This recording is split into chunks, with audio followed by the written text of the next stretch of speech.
what we're seeing now is we're seeing clearly who is above the law. There are people that can do whatever the fuck they want. We're seeing it now. It used to be a myth, conspiracy theory, but we're seeing it now. Who is above the law? With all this is going on with Epstein and all that, and we're seeing how the media is backing them up too. How interesting is that?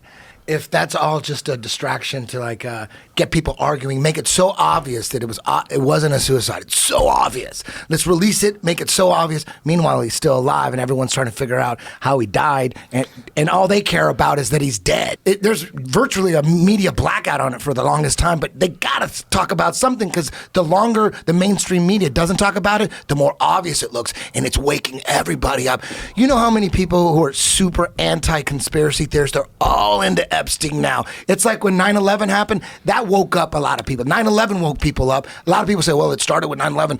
A lot of people are going to say it started with Jeffrey Epstein. People that hate conspiracy theorists are all into it. They're all, Michael Shermer. I'm so balls deep, and there's a guy on YouTube who every day he puts out, all he does is, he's written books on gangsters and all that, and every day he puts out a Epstein video, an update, and he just goes deeper and deeper and deeper. His name is Sean Atwood. What's the update every day, though? Dude, it would take me 2 hours to go into. It's really all about Ghislaine Maxwell's father. He was the one who was originally doing what Epstein was doing.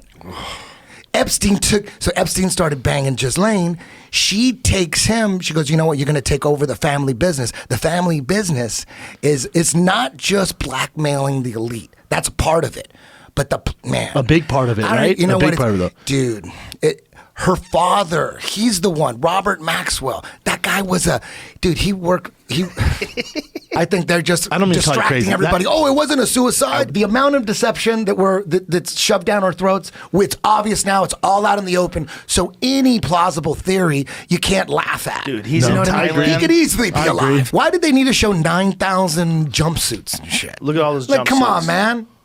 Dude, it's so obvious. The craziest thing is like, where's the video footage? Oh, the cameras weren't working. Oh, no. Did you see? That's the craziest shit ever. Wouldn't you think it would be a good idea to all get together and say, listen, every now and then some dude's we're going to have to sacrifice one of you guys and just fake your death, and then you're going to have to go to one of the islands in Japan or they probably have so many spots set up. Wouldn't it be smart? Go set up some spots in like the Greek islands or somewhere like off the coast of Norway, Greenland. Greenland could, who knows what's in Greenland? They could have all these cities for like all these people that they die, but you never see their bodies. They could just say, people used to fake their deaths all the time back in the 30s and 40s. Yeah, but that was before the internet. It'd be way easier to just kill Epstein. Way easier. You don't think he has a kill switch? Yeah. It was tight with the royal family. We're going to the trap house. What? That's right. The trap house? Who? Try this. Epstein. Try some of this Where shit. are we? Epstein. Oh, this. Well, not only Epstein. Epstein was tied with the royal family, but Jimmy Savile as well. So I mean, they Epstein were both. Was? Epstein and Prince Jimmy Savile. The Epstein situation is identical to the Manson situation. You think so? Explain what you mean. This is why. I mean, I think you don't mean that literally. I think you mean that in a more metaphorical way, the right? structure. The structure of how you would pull, like if you were going to use an intelligence asset to do something evil, to do something where you can get dirt on people or compromise people or accomplish an objective, you would get someone who's already fucked up. Oh, 100%. And then you get that fucked up person and you help them, run this cult, or you help them get girls. But you intentionally keep them separate. Yeah. You're not hiring them. They don't work for you. Right. They're a private entity. It's like layers of obfuscation. Like if he wasn't personally a pervert, it wouldn't work. Oh, not a chance. No. Like think about, the guy gets arrested for having sex with underage girls or getting them to do happy endings or wherever he did. So he gets arrested, and then the real weird thing is that he just gets out and gets like house arrest. Yep. And he gets like a little slap on the wrist, and then he's back in action with all these rich people again. Yep. Like really rich, influential people. Like Bill Gates is hanging out with them after he's already been arrested and convicted. Like that's bananas. Yep. But to your point about them, but he's got to already be fucked up. He can't be 100%. like a straight edge, regular guy with a family and children that is just evil. No, you got to have him in on the thing. So if you got a guy you know is already a freak. He's already a nut, and he's already like doing. That's how you recruit him. Blow and fucking hookers all the time, and maybe he's been caught with a few underage girls. Well, when you study where he came from and how he got plucked from the Dalton School and then got put into Bear Stearns and then got put through Bear Stearns and then got put into money management, like it was teaching at one point in time. it was teaching at the Dalton School, and then he was a banker at Bear Stearns, which he conveniently left when this big scandal broke that implicated him and the director Goldstein that had hired him and had been helping him up. And then he left and kind of took the fall and took the dirt with him. And then he went into the arms running businesses, which is where he met Maxwell, Daddy Maxwell, not daughter Maxwell, and Anand Khashoggi and Lease and all these other arms traffickers. And that's where he got into those. So it's like you walk slowly into these worlds.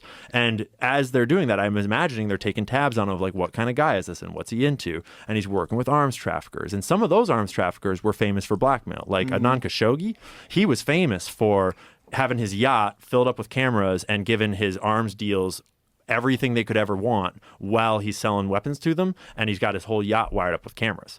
Trump later bought that yacht, which is super interesting. Whoa. Do you know about that? No. So Trump, check this out. And I'm not claiming that Trump is in on everything. It's a very complex thing here, but Trump's history is pretty weird. Blackmail's not the only tool. No, That's a no. blunt instrument. There's a lot of just connections. He also just hooked people up with wives. Like, do you know that he claimed that he introduced Melania to Trump? Yeah. Yeah, that's a crazy one. I suspect, Melania conspiracy time, I suspect that Melania has been whispering in Trump's ear. I think she was trafficked before. Either bad trafficked or good, or just like knew Epstein and like knew that world a little bit. But I suspect that she's been whispering in his ear about what that really is and does and all that things. Because she's been kind of like acting from the back a lot.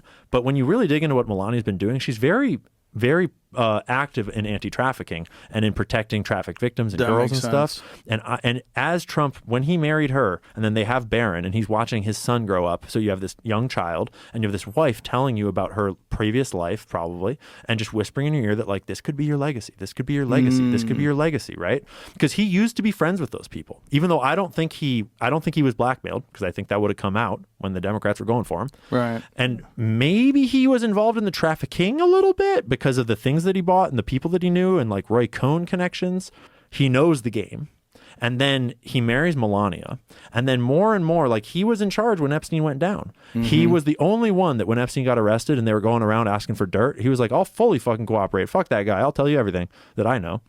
And so I suspect that Melania has been instrumental in his sort of shift to being the only guy willing to go after those traffickers. Out of all the information that's getting disclosed, supposedly this administration, what do you have the least faith that we're going to come to Epstein, a conclusion? for sure. Epstein. And I think it's because of Israel.